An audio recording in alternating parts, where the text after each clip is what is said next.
आज अगर रणभूमि में लड़ते हुए हमारे वीर अमर हो गए तो भी शत्रु जीतेगा नहीं। चित्तौड़ के आंगन में एक और लड़ाई होगी जो ना कभी किसी ने देखी ना सुनी होगी, और वो लड़ाई हम क्षत्रानियां लड़ेगी। हमारा शत्रु भी देखेगा कि राजपूत वीरांगनाएं वेदना को वीरता में कैसे बदलती है। जिस अग्नि को साक्षी मानकर साथ जीने और मरने का वचन लिया था, उसी पवित्र अग्नि को हम फिर जलाएंगे।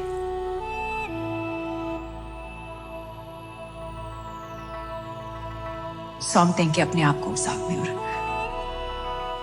साथ मिलकर जौहर करेंगे। हमारे शरीर को पाने की लालसा रखने वाले शत्रु के हाथ हमारी परछाई तक नहीं लगेगी। ये शरीर राख हो जाएगा पर अमर रहेगी राजपूती शान, हमारे उसूल, हमारा स्वाभिमान।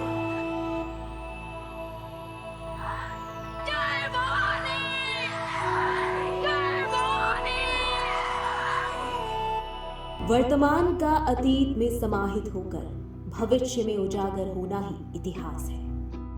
इसी इतिहास और वास्तविकता के बीच सच जिस पर्दे में छुपा होता है, उसी का नाम है रहस्य।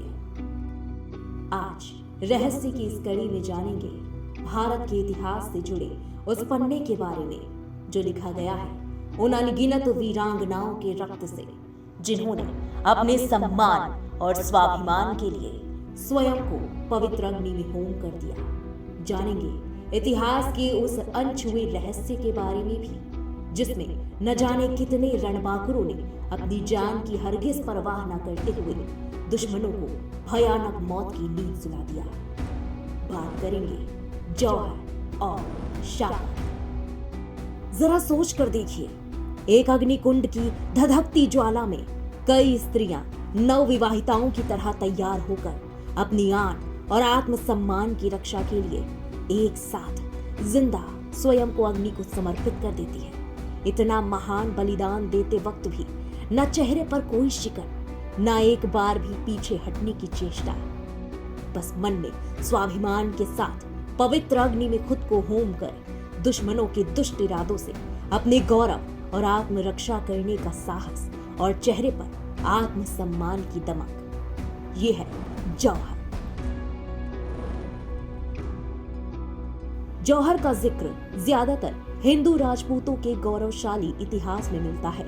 जौहर राजपूत रानियों और राजपूत घरानों की महिलाओं द्वारा दुश्मनों से आत्मरक्षा एवं स्वाभिमान के लिए की जाने वाली प्रथा थी। इस प्रथा में राज परिवार की महिलाएं दुल्हनों की तरह सजकर एक साथ अपने आप को आग के हवाले कर देती थी। इतना ही नहीं, कुछ लोगों का मानना है कि इसमें बच्चे भी शामिल होते थे। जौहर से होने वाली पीड़ा से बचने के लिए महिलाएं श्लोक और अपनी कुलदेवी के नाम का उच्चारण करते हुए आग में कूद जाती थीं, जिससे इनके दर्द से निकलने वाली आवाजें जय भवानी जैसे नारों में दब जाती थी। हालांकि कहा जाता है कि इस प्रथा को सिर्फ मुस्लिम राजाओं के आक्रमण के वक्त किया गया था, जबकि हिंदू राजाओं के मध्य युद्ध के दौरान इसका कोई इतिहास नहीं मिलता। वहीं वीर भूमि राजस्थान के गौरवशाली इतिहास में शाका का भी महत्वपूर्ण स्थान है। शाका जौहर होने के एक दिन बाद किया जाता था। शाका राजपूत योद्धाओं द्वारा मृत्यु से निडर होकर दुश्मनों के खिलाफ युद्ध करते हुए अपने राष्ट्र के लिए बलिदान होने की एक प्रथा है। कहा जाता है राजपूत जब तक जिंदा रहते थे दुश्मनों को ज्यादा से ज्यादा नुकसान पहुंचाने और मौत के घाट उतारने के लिए शाका करते थे। इस प्रथा में शाका करने वाले सभी योद्धा अपने सिर पर केसरिया रंग की पगड़ी बांधकर मैदान में उतरते थे, जो भारतीय संस्कृति में बलिदान का प्रतीक है। ऐसा माना जाता है कि इसमें कुछ महिलाएं भी शामिल होती थी जो युद्ध करने में सक्षम होती थी। यह किसी भी दुश्मन को बहुत डराने वाला मंजर होता था, क्योंकि इसको करने वाले योद्धा को मौत का डर जरा भी नहीं होता था और वो उस समय बहुत ज्यादा खतरनाक और शक्तिशाली योद्धा साबित होता था। जौहर और शाका दोनों प्रथाएं एक साथ जुड़ी हुई हैं। इतिहास विशेषज्ञों के अनुसार जौहर और शाका दुश्मनों का मनोबल कम करने और उनके उद्देश्य को नाकाम बनाने के लिए किया जाता था। मुस्लिम शासकों के आक्रमण के दौरान हिंदू राजाओं के राज्य में आने वाला खाने पीने का सामान किले के अंदर नहीं जाने दिया जाता था, जिससे राजा किले का दरवाजा खोलने पर विवश हो जाते थे। जब युद्ध में दुश्मन से हारना लगभग तय हो जाता था, उसी वक्त जौहर और शाका करने का निर्णय लिया जाता था। जौहर करने से पहले राजपूतानी महिलाएं अपने पतियों को युद्ध में दुश्मन का सर्वनाश करने के लिए प्रोत्साहित करती थी। ये ज्यादातर मध्य रात्रि के दौरान किया जाता था, जिससे दुश्मन को ये भनक न लग पाए कि कल शाका होने वाला है, जिसको किसी भी दुश्मन के लिए सहन करना बहुत भयानक होता था, क्योंकि शाका करने वाले योद्धा को किसी चीज से मोह या डर नहीं होता था, जिससे दुश्मन के इरादे कमजोर हो जाते थे और राजपूत योद्धा निर्भीक होकर ज्यादा से ज्यादा दुश्मनों को मौत के घाट उतारने के बाद ही वीरगति को प्राप्त होते थे। इतना ही नहीं, जौहर में महिलाएं राज्य की धन संपत्ति और खुद को जलाकर राख कर लेती थी, जिससे आक्रमण करने वालों को ना तो शोषण करने के लिए महिलाएं बचती थी और ना ही लूटने के लिए धन दौलत। यानी सीधे तौर पर हार कर भी जीतने वाली इस रणनीति को जौहर और शाका नाम दिया गया, जो कि भारतीय राजपूतों के अपनी मातृभूमि के लिए बलिदान और वीरता की निशानी है।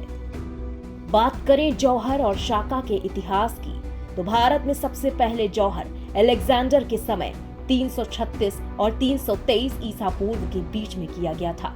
इसका उल्लेख द एनाबैसिस ऑफ अलेक्जेंडर नाम की 6वीं किताब में मिलता है। किताब के मुताबिक अलेक्जेंडर ने भारत के उत्तर पश्चिमी क्षेत्र पर आक्रमण कर दिया था, जहां पर अगालसुसी नाम की जनजाति निवास करती थी। अगालसुसी जनजाति की करीब 20,000 महिलाओं और बच्चों ने अलेक्जेंडर की सेना की क्रूरता से बचने के लिए खुद को आग के हवाले कर दिया था। सिंध का जौहर सन 712।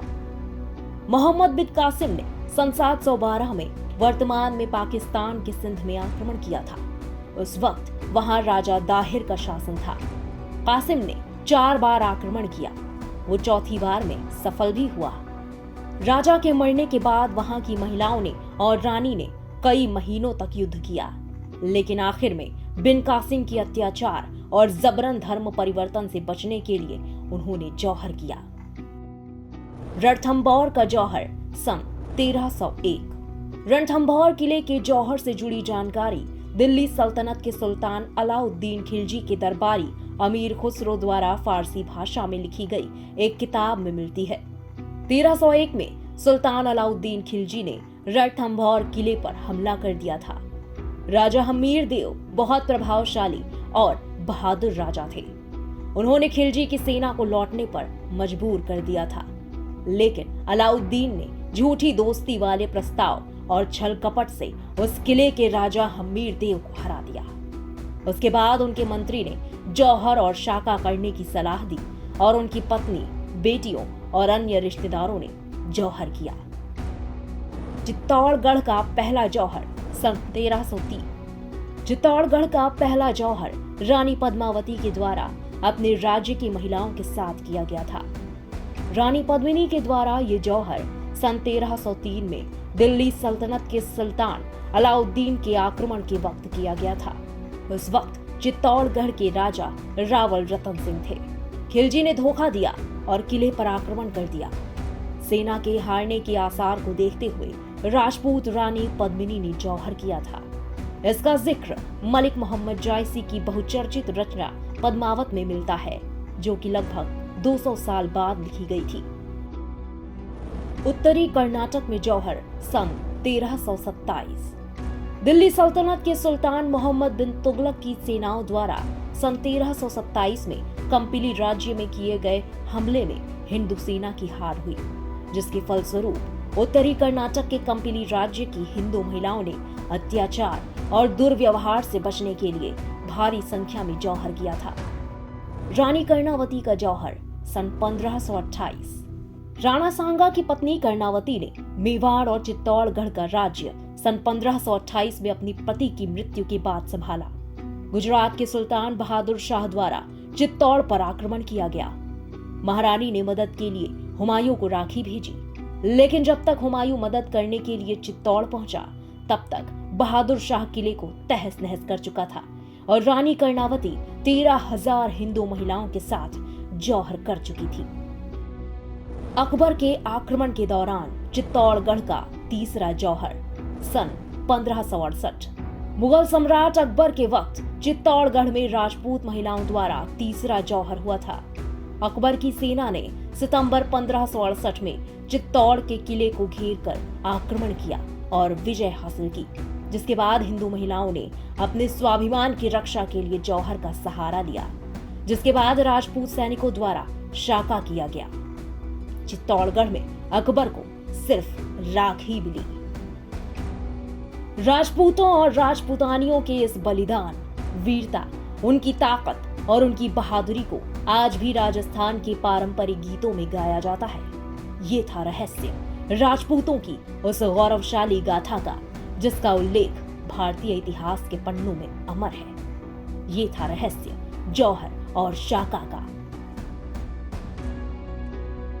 भारत के इतिहास से जुड़े ऐसे ही अनछुए और अनसुलझे रहस्यों को जानने के लिए जुड़े रहस्य द सीक्रेट ऑफ इंडिया के साथ और सब्सक्राइब करें हमारे YouTube चैनल को।